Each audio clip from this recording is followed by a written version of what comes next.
coming out here after 30 years. Yeah, I ain't got nothing, but I'm gonna have something because I'm rich in personality, you know, and I'm rich in love. My family love me, and that's really all that counts. Hey man, shout out to everybody out there on Team Banky Pound, man. I appreciate the love. I appreciate the support. We out here. Boom, boom, boom, boom, boom. We out here, man. 33 years of prison stories. We back in business, man. We back in business. We got to get back to it. Dropping this positive energy, pushing this message out there.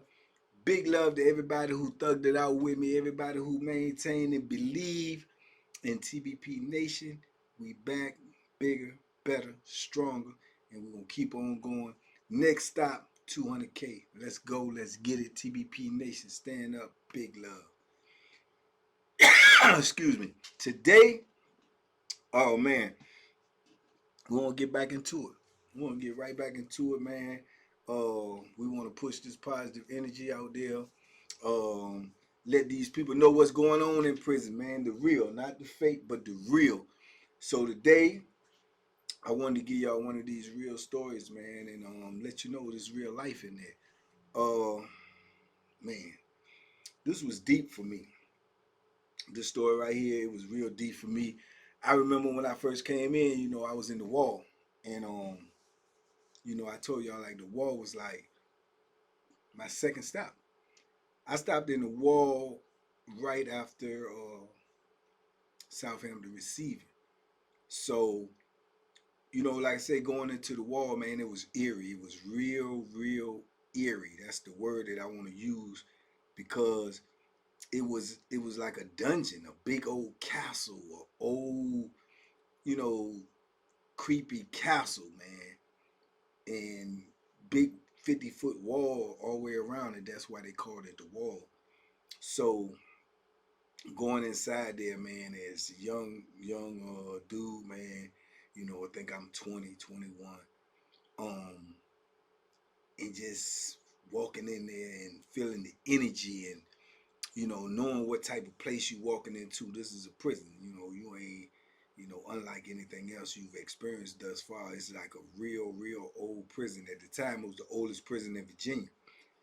So walking in there and just smelling the smell and feeling the thickness of the atmosphere in there, it was just crazy. But I remember being in there, man, and like I said, I was one of the youngest dudes in there. You know, a couple of us was young in there. And so the dudes that was young, if you ended up being on the block with them, you eventually talked to them or kicked it with them or whatever, because we all trying to find our space in here. Most of the dudes in this joint been in here a long time, years, decades. You know, they set in their ways. They know how the penitentiary move. They know what's going on. And as I remind y'all, I told y'all within the first week, I see somebody lose their life. So I already know the playing field. I know what's going on. A lot going on with me in my mind, my mindset of how to deal with this or whatnot. But I remember I met a couple of young dudes in there that was close to my age, maybe a couple of years older or whatever, right? But I remember there's one dude that I'm talking about in particular. I ain't gonna use his name because it ain't no purpose in it. The purpose is for y'all to get the gist of, you know, the story of what goes on inside these walls, man. So, you know, I thought he was a cool dude, you know what I'm saying? If I remember correctly, he was locked up for some type of, you know, robbery joke that he got caught up in. And you know, he's just trying to make it through prison like me. And we was cool for the most part. We kicked it every now and then, you know, and everything was all right. I remember right before the end, when I was, you know, getting ready to leave the wall, or they was getting ready to shut it down, because they was in the process of shutting the wall down, you know, because of all the violence. The prison was old. It was not, you know, kept up well, so they was shutting it down. But looking back on it now, the irony in that is, while they was shutting it down, they started doubling up the cells. All of everything in the wall when I was there was all single cells, right? So you're in a cell by yourself, which was a good thing, you know. And now they was doubling up the cells because I guess now while they was in the process of shutting it down, they was closing up section after section, so they still had to house people somewhere before they got them out. So they started coming by and welding all of these extra bunks in the cell, block by block, right? And as they finished each block, they moved somebody in the cell with you. So now you went from being in a single cell to being in the cell with somebody. Um, these cells were super small, man. They were super small. They won't fit for number one person. But this is the system. You got to do what they tell you to do when they tell you to do it. It ain't, it ain't ain't no other way around it. So as I told you, I remember I ended up getting in the cell with the African dude from New York, named Chief, right? So the dude that I'm talking about in particular, I didn't know at the time who he ended up, getting up in the cell with. But like I said, when I stayed there for a little while and I was in the cell with him, I ended up getting transferred. You know what I'm saying? I ended up leaving the joint. I think that's when I went to Augusta, I believe. Okay, fast forward years later, I run into the dude again. The youngin that I was in the war with, right? See him and everything. Like, oh man, what's up? Woo, woo. I hadn't seen him in a long time or whatever. He had been in the penitentiary a couple of years now, me as well. And yeah, man, we got to kick it in, man, and he ended up being in my block. So we was alright, man. He wasn't no bad dude or nothing, you know what I'm saying? Like I say, we used to talk about, the experience about being in the wall, this, that, and the third. And as we was talking about it, we are bringing up names about who was in there and who you remember. And I remember uh he asked me, man, about a name. He said, "You remember such such such?" I was like, "Yeah." He was like, "Man, that was when they doubled up the bunks. That ended up being my cellie, right?" Now the person he was talking about, I knew of. He had been in there for a minute, and I knew of him, but didn't like know him, but I knew of him. And I was like, "Oh man, how was that?" And man, I never forget it, man. It was just so crazy. He lifted up his shirt and showed me this big old scar he had down, his stomach and stuff. And I was like, "Oh man, what was that?" And he was like, "Oh boy, it stabbed him." Right? I said, "Get it." He said, "Yeah, man." He said, "I almost died, man." So I had to have surgery and everything. I was hemorrhaging on the inside. Right? I say, "For what?" He was like, "Man, it's crazy, man. Dude, he's sick, man. He's sick." And I was like, what you mean?" And I could tell he wanted to talk about it, but he didn't want to talk about it. So I was like, "Man, that is crazy." I said, like, "Man, what happened?" He was like, "Man, I don't you know what I'm saying? I ain't telling what happened, man. I just told him, whoa." He said, "I woke up, I was in the hospital, man, and they kept asking me what happened, what happened, right?" So he said, "I ain't go to court on him or nothing like that, so I don't know what happened to him, right?" And I was like, "Man, that's crazy." He was like, "Yeah, man, when I came back from the hospital, they just shipped me to another camp." So I was like, "Man, how long you was in the hospital?" He said, "I was in there for months." You know what I'm saying? He said, I was messed up, right? So I was like, "Is he still in the system?" He said, "I don't know." He said, I hope he is. Because he said, if I ever see him again, you know what I'm saying, I'm going to take him out." So I was like, "Man," I said, "Man, what happened?" So I'm curious to really know what happened.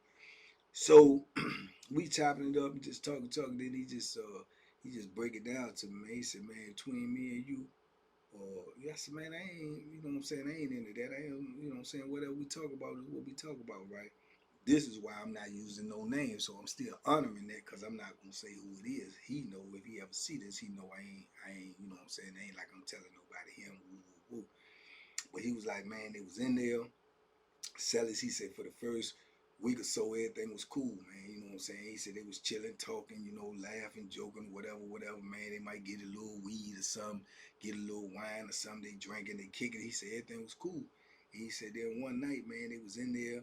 They was just talking, man. He said they ain't had nothing to drink, but they was smoking because, dude, they got some smoke, so they smoking.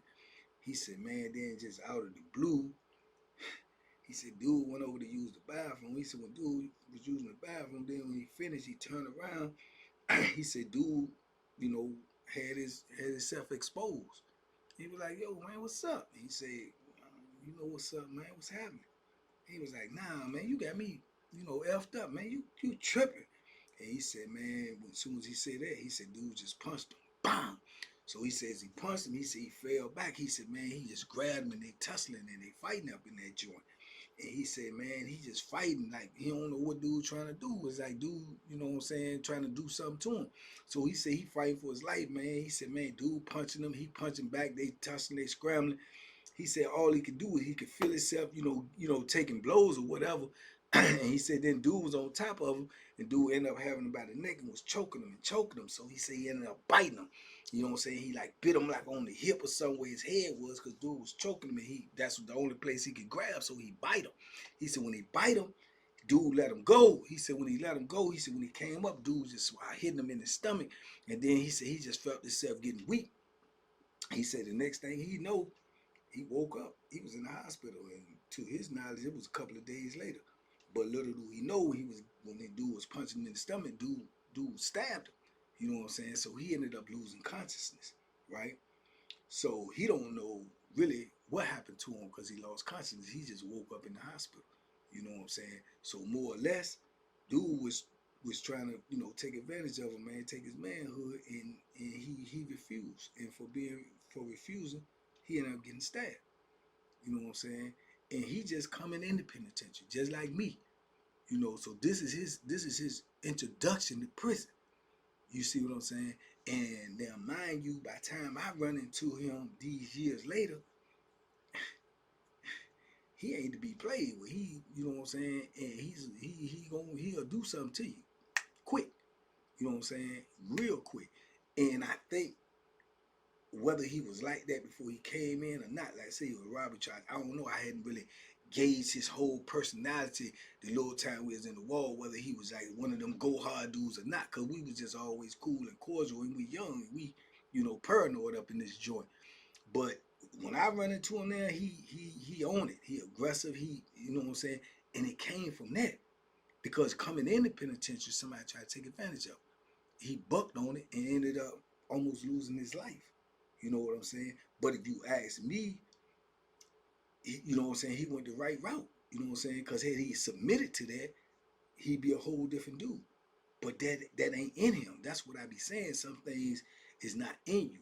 And you got to be willing to fight for what you willing to fight for. You got to be willing to die for what you willing to die for. For that, he was willing to die. And I agree with him with that. It just so happened he came out on the bad end of it. You know what I'm saying? By getting, almost losing his life. But at the same time, you got to ask yourself what you gonna do, lose your life or lose your manhood. I feel if you lose your manhood, you already lost your life, because you're not the same person.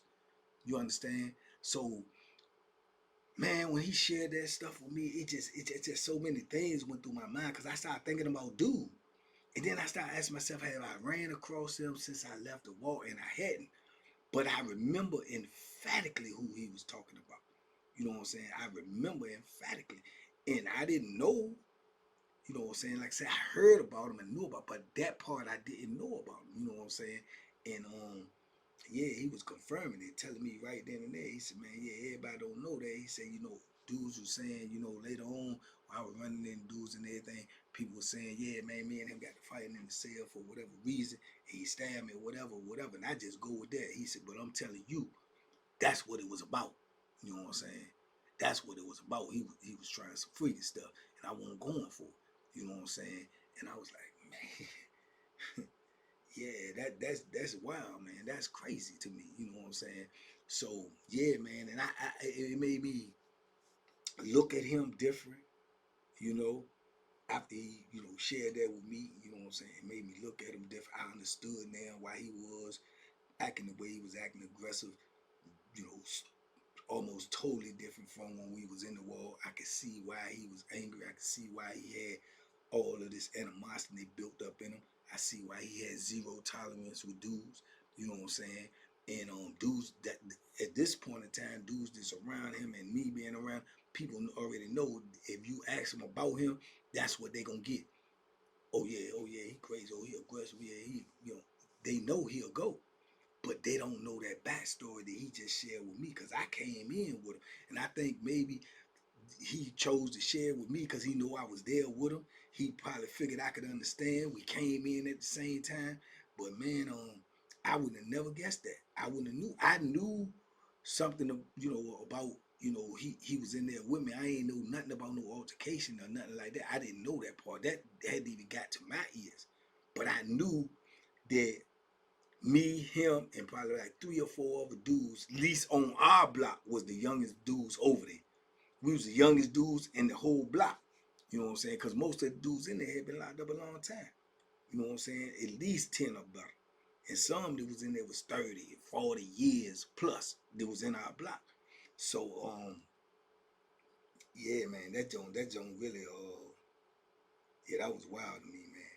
And then what's made it even wilder, it was like it was a minute. It was a minute, maybe almost 10 years after I left him. I see the dude. I see the dude who he say he tried that with him. You understand? And I go and I move in his block. And I remember when I seen him, after I'm in my cell and all that, and I came out in the block, and I remember seeing him in the block, and he was sitting down at the table and stuff, and he saw me and was, oh yo, what up, man, don't I know you? Yeah, you, and he knew me from the wall. I was like, yeah, what's up? But it was like I had an attitude with him, and he ain't do nothing to me, but I know what he did. You know what I'm saying? And now I got an insight of what you into. And it ain't like hearsay, because a lot of people, like I say, people say a lot of stuff about you in prison when you ain't around. But this a grown man, right, telling me that a dude tried to take advantage of him sexually in prison, and that's how he ended up getting stabbed. I don't believe a grown man gonna say that if it ain't true. So to me, it won't rumor. To me, it was reality. So I got that perception of you now. Even though I ain't had nothing to do with it, even though it was years, I just felt like you know what I'm saying, a certain type of way about him, because I'm looking at him now like, you know, man, you on some, and he may not have been on that then, but I know you was on it. You know what I'm saying? So yeah, I couldn't even really be cool with him, you know what I'm saying? And I think it was coming off, and you know, the way that he was trying to talk to me or whatever, like, hey yo, yeah, what's up? And I'm like, what's good, you know what I'm saying? And I would stand off to him, so we never would, you know what I'm saying? And we stayed in the block. I ended up staying in the block with that dude for over a year and something, and we was never cool. And I think he thought that, or felt, I know he felt that I really wasn't trying to rock with him, but I think he thought that I had something against him, but he never knew what it was because I never told him. I never told him. You know what I'm saying? And the chances of old boy running into him again is probably slim to none, because the administration probably put him on keep separate list. You know what I'm saying? And they'll never run into each other again. But I ran into him because I never had any problem with it. But I ran into him after I had got that information and knew what, you know what I'm saying, what was what. But man, these be the type of things that be going on in prison, man. And that's why I say, man, you can't trust nobody. You can't look at nobody and just and peg them and say, oh, he like this or he like. You don't know. You never know, man. You know what I'm saying? Because like I say, that right there was shocking to me, man. You know, and then you got a dude, he walking around in prison, man. He got a zipper on his stomach, you know, cause he ain't want to let nobody do nothing to him. Not cause he did something to somebody else, not cause he stole something from somebody else, not cause nothing, just cause he didn't want to let nobody do nothing to him. Like that. You know what I'm saying? This is the reality of prison. This is real life, you know, and ain't nobody exempt from that. Nobody. You know what I'm saying? I'm grateful that that won't my situation, but it easily could have been, because that's just how prison is. It's unpredictable, and the dudes in it is even more unpredictable. But man, youngin out, you know, he my age now. You know, we ain't youngin no more. But I'm like thinking back to then. Youngin just made me have way more, you know what I'm saying? I just looked at him different. I had way more respect for him, you know what I'm saying? Because there's a lot of dudes that would have been in that position, they would have folded. They would have folded, you know what I'm saying? Just out of fear. Cause just coming into prison just out of fear. You know what I'm saying? But he stood up to that and he paid a price for that.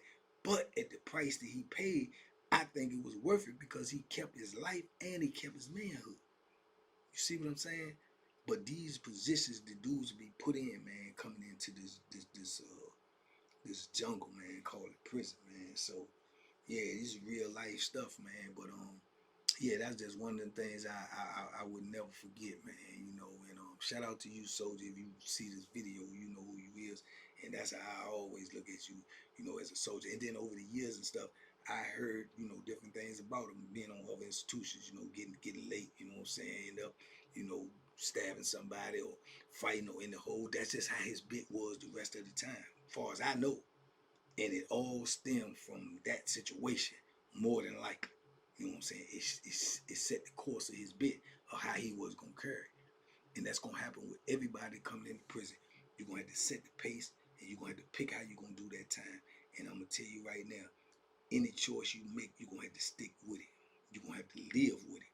And you're gonna have to die with it if need be. That's just the way it is. That's what prison is.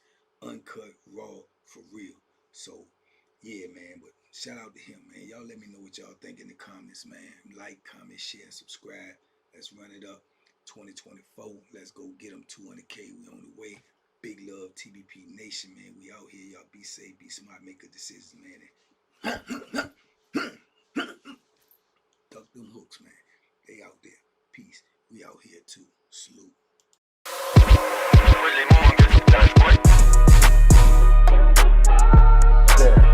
The banking special. Yeah. Pure deliciousness. Pure deliciousness, man.